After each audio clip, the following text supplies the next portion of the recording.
This experience of internal conflict, it's not because something's wrong with you. It's because our culture at large doesn't have a sophisticated enough understanding that you are not just an individual self, you are a self system of interconnected, interworking psychological parts. I want to tell you guys about kind of 3 big ideas. And the first idea is internal family systems theory. The idea that you are not just an individuality, you are a multiplicity, and that's why we have these different voices in our heads. There are different parts of us, and we can actually engage with these different parts in conversation so that we can live in a way that's less polarized. And the second idea, although I'll probably talk about it first, is family systems. Family systems is a theory that recognizes that when we only focus on the individual, isolating them from a broader context, we are missing what's happening within them.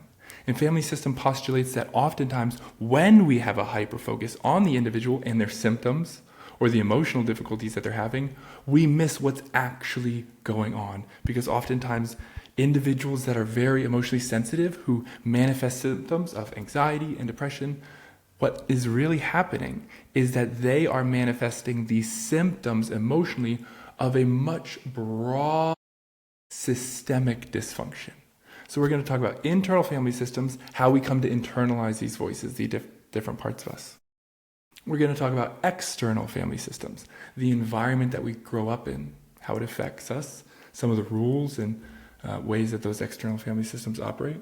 And all of this is going to be hinged on an idea of family systems called differentiation of self. And differentiation of self is the core concept that's really rooted my understanding of the person. Differentiation of self is our ability. It's the task of every child and the goal of every family. And I'll just say this here at the beginning. I'm not going to say it a whole lot. But the hope here and what I'm going to be sharing, this is a little piece of what I'll be sharing in the challenge. So I would love to work with you one-on-one to help you to be less reactive this holiday season as the holidays are approaching. And we do that in a 5-step plan. So there's a comment there. If you send me a DM that says challenge, I'll send you a link. But really what this is, I want to kind of actually teach you and give you guys a feel for what we'll be talking about. These are some of my favorite theories, so I'm really excited to be talking about them. We'll do this for about 10 minutes, and then I'll take about 5 minutes of questions, and then we'll wrap up. So differentiation of self is a theory, a concept that's developed by Murray Bowen. Murray Bowen was a systems thinker, and the central idea in systems thinking is that when you affect one part of the system as a whole is affected at large. So you see this all across with the environmental awareness right now, and this is really where it was emerging. When you put a dam in a river, it doesn't just stop the water, right? It stops the fish. And when the fish aren't able to get upstream, it affects the bears. And when the bears are affected, the whole ecosystem shifts. So Murray Bowen and other theorists as well, but we'll focus on Bowenian family systems, took this idea of systems theory and applied it to the family and recognized that psychology up until then, I think this is probably around the 60s, 70s, 80s, 90s, it was really popularized. Recognizing that in our culture, in the American culture at least, the culture of the West, we overemphasize the individual. Because this is what the scientific method is all about. The scientific method is all about eliminating variables so that we can understand how does this variable affect that variable. And it's really helpful in experiments, but it's not a helpful way to understand complex systems. It's a helpful way to understand how one variable affects another variable. But when we think like that, we negate the fact that there's many more variables than this. And so Murray Bowen developed an idea called differentiation of self. And he said that the core to maturity, the goal of the family, was to help the individual to differentiate. And that means that the individual is able to be connected to other people while also being connected to themselves. He postulated that as humans, we have 2 different dimensions. A dimension of autonomy and individuality, and a dimension of togetherness or unity in relationship. And he says that when we are developing in family systems that are highly emotionally charged, we as vulnerable young children don't have the opportunity to protect ourselves. And so we take on that anxiety and then react from it. And we develop in two ways. We typically either polarize towards individuality. This is somebody who kind of has an identity as a rebel, whose whole identity is in being unique. Or we polarize towards togetherness. And this is the classic experience of being a people pleaser, of being so emotionally sensitive that the wants and the needs of other people really strongly affect us and throw us off of our balance. Murray Bowen said that the goal of the family system is to help the child to be able to say, I am both an individual and I am part of this family without having to sacrifice one for the other. And so this really goes hand in hand with mindfulness. Mindfulness is the practice of non-reactivity, of learning to observe our internal experiences rather than just living out and being driven by them. And so in his family systems theory, he started to study families and recognized that in families with children who manifested symptoms, oftentimes the families had really rigid roles, right? So that might look like really rigid rules. Now these rules of the family, they're not written out, they're not spoken, but it might be something like we don't express anger. It might be something like you never question mom and dad. It might be something like we don't talk about problems. A rule might be something like you have to present a good image to the external world. And so while adults can kind of navigate around this, the young child is just vulnerable to being taken over by that emotion. And so family systems theory finds that in emotionally reactive families, certain members of the family take on roles that are kind of assigned to them by the imbalance. Because if you think about a car, if there's a flat tire on one part of the car, the whole other car is going to be affected. The axles are going to experience tension, the other tire is going to take more tension, and this is what it's like for a child. In a family, if there's tension between mom and dad, right, the child is going to bear the brunt of it, and this is what's called triangulation. Murray Bowen says that when there's an unstable relationship between two people, and the most common way this happens in families is between mom and dad, when there's an unstable tension between mom and dad, what happens is one member will often pull in a third, creating a triangle. So mom is having a hard time with dad, and she starts talking to the son, saying, oh, dad's doing this, dad's doing that. That creates a triangle, which creates an emotionality of the system at the expense of the child. Because then the child is taking on all the stress and the anxiety of mom and dad's role. The child then all of a sudden feels a responsibility to keep mom together or to keep the peace, to keep the marriage together. And so then the child gets forced into this role of caretaker, mediator, therapist. This is a lot of therapists, a lot of us therapists have gotten pushed into this role. And so we've learned how to kind of navigate helping people out. And so this is the general idea of family systems theory. And Murray Bowen says that we have to look at the family system of what does each role do, and how can we kind of balance it more? How can we help people to be less emotionally reactive? And how can we help people to notice what other people are saying and thinking and feeling, but not be driven by them? So again, differentiation of self, this is the key. It's our ability to be connected to other people without reacting. And Murray Bowen said, let me just silence my phone here. In that situation of the triangle, what happens is the child is drawn into an emotionally charged relationship. The child doesn't have any other option but to react because it's so volatile and the child is vulnerable. The child can't say no. And so then the child just is indoctrinated into emotional reactivity. And when mom says something, when dad says something, the child rushes to try to help it. There's other roles too. You could be the scapegoat, and this happens a lot of times. There's one child that manifests symptoms, and it's like, well, that's the child's fault. The problem child, the golden child, the perfect child, the favorite, the smart one. We get pegged into these narrow roles because of the imbalance of the system, because the feelings are being felt that aren't being talked about. And where this ties in with internal family systems, and this is a theory that's developed by Dick Schwartz. Dick Schwartz says that just like there's an external family system and what one person does affects the other person, and there can have rigid roles, especially in times of tension, Dick Schwartz says that we also have an internal family system. He says it's not very helpful when we think about the individual person as just one individual entity psychologically. Because he says, think about your own experience. You have many different voices in your head, and yet we treat ourselves like we're just this one kind of being. And the image that I like to think of here is almost like an arrow, right? Especially in the West, we think of the person as like this arrow that should be pointed in one direction. And if we feel conflict, we think it's a problem. Your conflict isn't a problem. It's just because you're human. He says this myth of the mono mind, this single psychological entity, is driving us crazy. Because the reality is, you have certain parts of you that want to do one thing and another part of us that wants to do another, right? I have a part of me that wants to drive to Pittsburgh right now and eat an all-you-can-eat sushi buffet, and I would love to drop everything, right? We can have parts of us that want to go to a concert but also want to go to a friend's event. Parts of us that can feel guilty but also excited. And so this experience of internal conflict, it's not because something's wrong with you.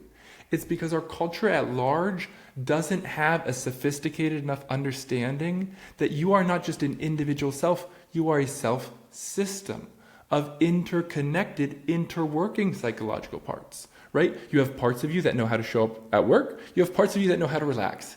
You have parts of you that have really funny jokes. You have parts of you that know how to tune in and be reverent. So this complexity, allowing ourselves to have complexity, has been one of the most powerful theories that I've found in my work. And it's actually the type of therapy, not only that I practice, I use it a lot in my practice, but it's also the type of therapy that I do when I go to my therapist. I go to an IFS therapist. And so Dick Schwartz says there's 3 different types of parts that we have. We have exile parts. And these are parts of us that when we're young and we get hurt, they get stuck with all the pain. Right? So one of the rules of thumb here is the bigger the emotional reaction, the younger you were when you first experienced that pain. And that's because we experience really painful things and then we push that away because it's so threatening. And if we don't have adults to help us process it, we push those painful experiences away. And then they just get shoved in this young part of us that's like 4, 5, 8, 10.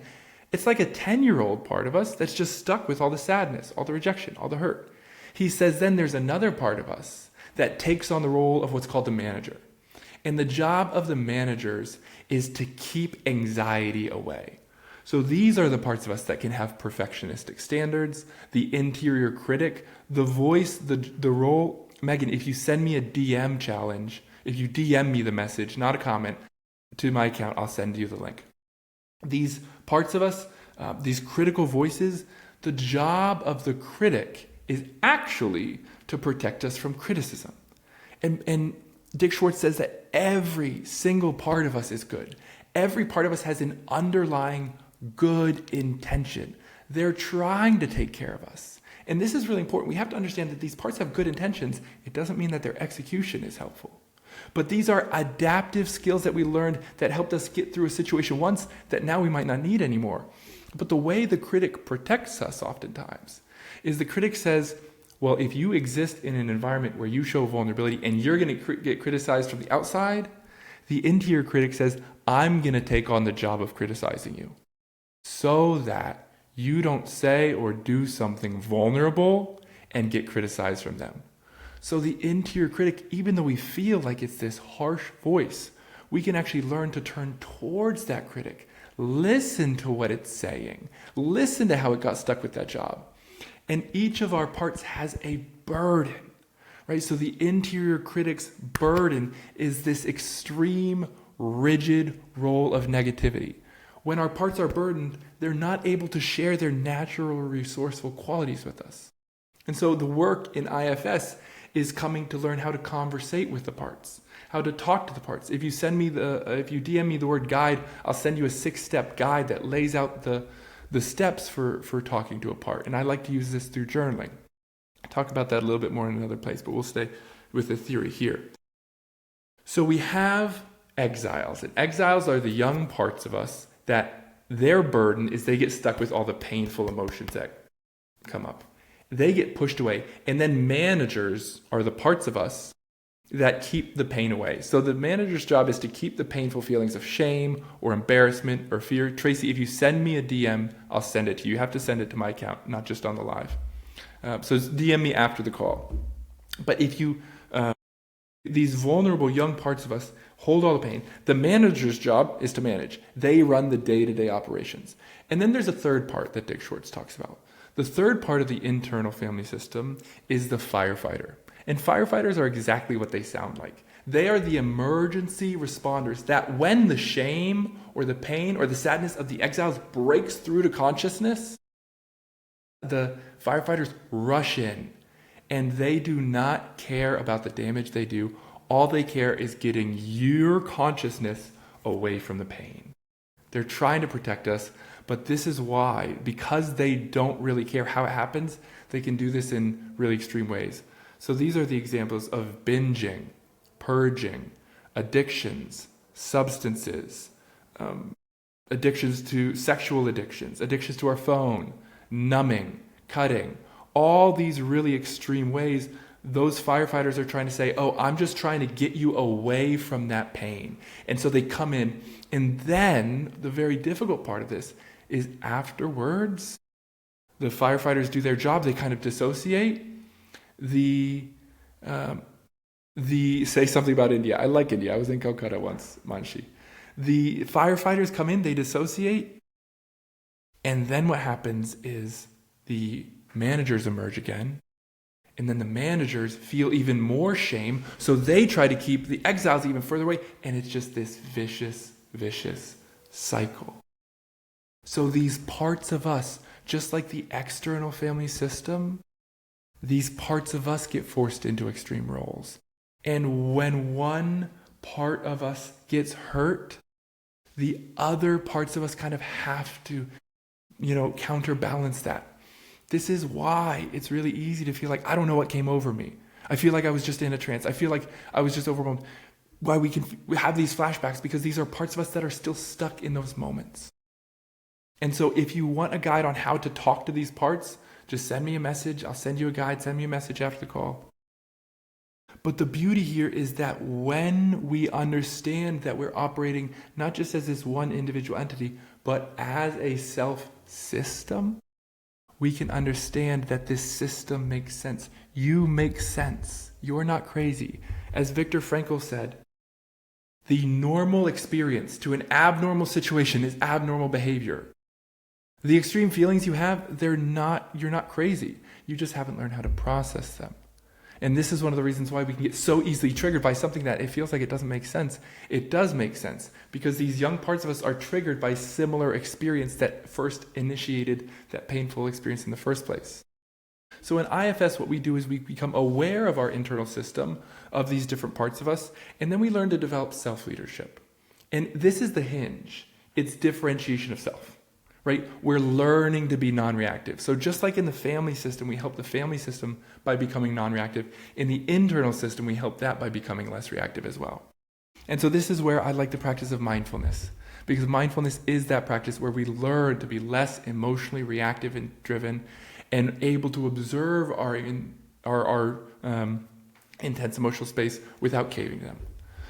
So that's kind of a little bit of a primer here on IFS, on family systems, on differentiation. So I'll close with differentiation. As I'm closing here, I really want to invite you guys to ask your questions related to things that we're talking about here. So please ask questions. I would love to talk more with you about this. We'll do this for about 5 minutes and then we'll wrap up. But differentiation of self is the ability to be connected with other people without being disconnected to ourselves. This also means that differentiation of the self is the ability for me to be connected with these parts of me that hold really big and heavy emotions without blending and getting swept away by the emotion. This is the practice of mindfulness. In mindfulness, we learn to recognize that I'm not the thoughts and the feelings that go by. Those are like clouds in the sky. I am the sky. I am the context. I am the space in which all this experience emerges. So differentiation of self is the goal of our work in this challenge. This is a 5-day challenge, and we are going to be working on helping you to create a plan to be more aware to know what situations are going to come up, to understand your internal system, to understand how it developed in response to your external system, to learn how to regulate and connect with yourself when you're getting overwhelmed, to learn what conversations and difficult situations you can expect, because that's one of the things with family systems, is they're predictable. You know the conversations you're going to fall back into. And to have a script, to have a guide, to know how to respond assertively without getting caught in reactivity. So this is what our 5-day challenge is about. It's a 5-day journaling challenge. I'm really, really, really, really excited about it. And I would love to see you guys there. So please, let me know the questions that you guys have about internal family systems theory. And we'll explore those here. So we have a question here. How can you work on your inner critic with love? Obviously, it's trying to look out for you, but you're sick of her. Yeah. So here what we would say is, Pringle Bones, there's actually 2 different parts of you. There's a part of you that's the inner critic. That's one manager. And you're experiencing what's called a polarization. And a polarization happens when we have an inner critic and then another part of us gets sick of how that inner critic hurts us and develops. And this is just a power struggle, because this is what happens in families. We get locked into these grid-locked positions. And so the key here is actually to learn to slow down. So if you send me a message after this in a DM, I'll send you a journaling guide that can help you kind of work with both of these parts. But essentially what you need to say is, and this is what we do in a family system, you say, pause. We can't both talk at the same time. The inner critic can't talk at the same time that the part that hates the inner critic is talking. We need to take turns and listen to each. And then you work to negotiate between both. And it's actually remarkably effective. But you have to slow the conversation down. As long as both of those parts are wrestling with each other, you're going to stay in this gridlock position. How do you stop negative self-talk when you feel bad? Can you ask this question again? I stick around. How do you stop negative self-talk when you feel bad, when you've been negative to others? Forgiveness. I have to forgive myself. So this has happened actually quite recently for me. I've been doing a lot of hard work and been a bit stressed. And so I've actually been really defensive towards my wife. And I've had a lot of overreactions. And what I've learned to do is just simply go to her and say, like, hey, I'm sorry. The first thing that we have to do is forgive ourselves. Right? Say, hey, JP, that wasn't cool. I didn't like that. I'm not about that. That was an overreaction. I'm going to recognize that behavior is unacceptable while also forgiving myself. So I'm not going to get caught in this shame spiral. So I'm going to give myself permission to have made a mistake while also acknowledging that it was a mistake and taking accountability for it. And then I'm going to go apologize. So I've just learned really to apologize is one of the best ways that I've learned to respond when I've said stuff that I don't like. But it begins by allowing myself to realize, like, yeah, I don't like that I said that. And then saying that to the other person with sincerity. How can you identify all the parts? This is just practice. So this is one of the reasons why I like journaling. One of the good ways, and this is important too. There are 3 types of parts, but we have many parts, right? We don't just have 3 parts. We also have what's called the self. I can't believe I forgot to say this. The self is that seat of consciousness. The self is the you that's not a part. The self is your awareness itself. And so we're learning to step our awareness back from the parts in their reactivity. This is what happens when we practice mindfulness meditation. If you need some meditations, check out my YouTube channel. This is what happens when we journal, when we work with these parts in this 6-step guide.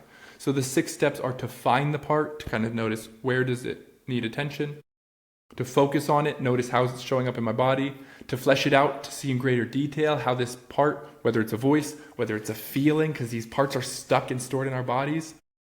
And then we feel towards the part, we notice what's our attitude, we cultivate this sense of curiosity, openness, and genuine interest, and then we befriend the part. We get to know how did it get this job? How did it get stuck here?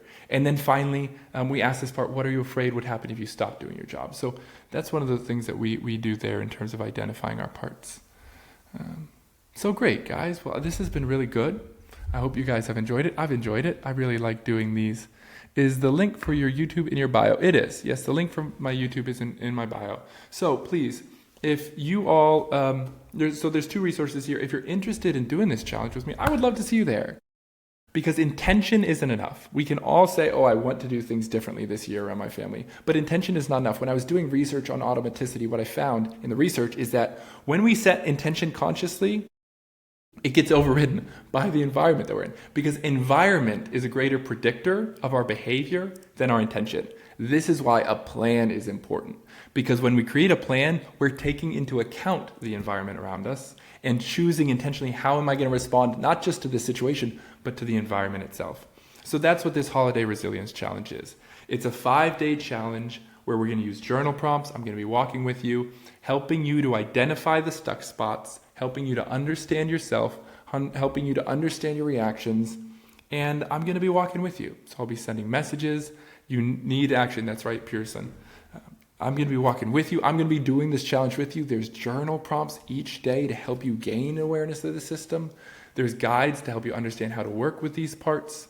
And we are going to be helping you not just to get caught up in the same old pattern, but to actually have a 5-step plan. Like you're going to literally have a written out plan. So you know, these are the patterns I get stuck in.